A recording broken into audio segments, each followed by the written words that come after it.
기소를 했어요. 근데 만약 이게 재판 과정에서 자기들이 검사가 생각했지 않는 방향으로 간다던가 아니면 어떤 이게 잘못해서 기소를 했는데 재판부가 무죄의 심증을 가지고 있다거나 그러면 굉장히 긴장을 하게 되죠. 그래서 더 공소의 유지, 그러니까 유죄 판결을 받기 위해서 더 증거도 수집하고 아주 노력을 하게 돼요. 그래서 검사는 우리가 보통 공소장으로 말한다 이런 얘기 많이 하고요. 판사는 판결문을 얘기한다 이런 말을 많이 하는데 일단 공소를 제기하고 나서 사실 무죄가 되면 검사가 수사를 잘못한 게 아니냐 이제 그런 비판에 직면할 수 있거든요. 그렇기 때문에 검사 입장에서는 어떻게 해서든지 유죄를 받아내야 하는 그런 뭐 사명감도 있을 수 있고요. 본인의 개인적인 뭐 생각도 그럴 가능성이 크죠. 더더군다나 큰 사건이니까요. 어제 최순실 씨가 정신적인 그 충격 때문에 특검 못 나왔다라고 했는데 지금 최순실 씨 그 모습 어떻게 보셨습니까? 물론 정치적 충격 자체인데 외부적으로 잘 나타내지 않는데요. 저는 좀 이런 생각을 해봐요. 특검 자체 수사를 응하지 않는 부분, 또 정유라 씨가 덴마크에서 체포된 이후에 언론과 인터뷰하는 내용들 전체를 보면 완전 전면 부인이고 어떻게 보면 전문가한테 도움을 받아서 교육을 받은 것처럼 완벽하게 인터뷰를 하고 있거든요. 또 더군다나 지금 탄핵 심리 기일에도 증인들이 지금 나오지 않는 부분. 그래서 박근혜 대통령이 1월 1일 날 신년 기자 간담회를 한 부분 이런 것들이 전부 어떻게 보면 연결고리가 있다고 봅니다. 그래서 의도적일 가능성이 크다고 보고요. 왜냐하면 특검 수사가 빠르면 빠를수록 박근혜 대통령과 뇌물 부분에 그런 것들이 신속하게 결정날 가능성이 크거든요. 그러면 그 결정난 걸 가지고 기소를 하게 됐을 때 어떻게 보면 탄핵의 인용의 확률이 훨씬 더 높아진다는 거죠. 그래서 버틸 때까지 일단 버틴 다음에 만약 특검에서 최순실 씨가 계속 안 나왔을 때 체포영장이나 구속영장을 가지고 강제 구인을 하면 그때 나오는 그런 방법을 썼을 가능성이 크다고 봅니다. 그러면 어차피 지금도 결과적으로 여러 가지 특검의 소환에 불응하고 있는데 불출석 사유를 내고 있지 않습니까? 그러면서 하루 이틀이 계속 늦어지고 있거든요. 그래서 그런 부분은 굉장히 의도적이고 전략적이라고 볼 수 있는 거죠. 자, 지금 그 현장 화면들이 계속해서 그러니까 들어오는 대로 저희가 보여드리고 있습니다. 그래서 조금 전에 그 마지막 부분이 흔들린 그 부분까지 저희가 보여드렸습니다.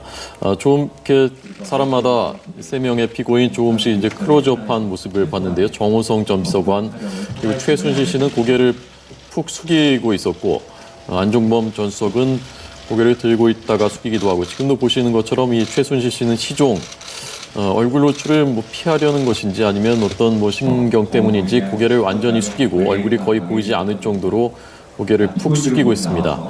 정호성 전 비서관은 비교적 꼿꼿한 자세로 앉아 있고요. 재판이 시작하기 전이죠. 그러니까 저게 그 개정선언 하기 전인 거죠. 그렇죠. 그 통상 재판은 공개 재판의 원칙상 재판부가 이제 일정한 모습이 막 들어왔군요 지금. 공개 재판의 원칙상 이제 일반인들의 방청은 다 허용하지만요. 텔레비전의 중계나 녹음 녹화는 재판장의 허가를 받도록 되어 있습니다. 그렇기 때문에 오늘 재판도 아마 공개 재판이 정식으로 시작되기 전까지만 재판정을 촬영할 수 있도록 아마 허가를 한 것으로 보여집니다. 지금 이 모습은 뒤쪽에서 촬영한 모습인데요. 3사람이 차례로 입정하고 있는 모습.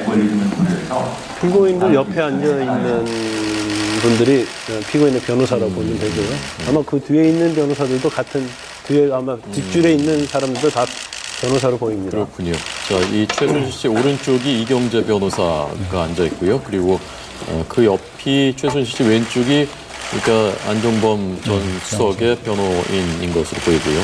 안종범 전 수석 그리고 그 옆이 정호성 전 비서관 변호인 이런 수로 최순실 씨는 시종 저 자세입니다. 지금 고개를 완전히 숙이고 있는 모습입니다.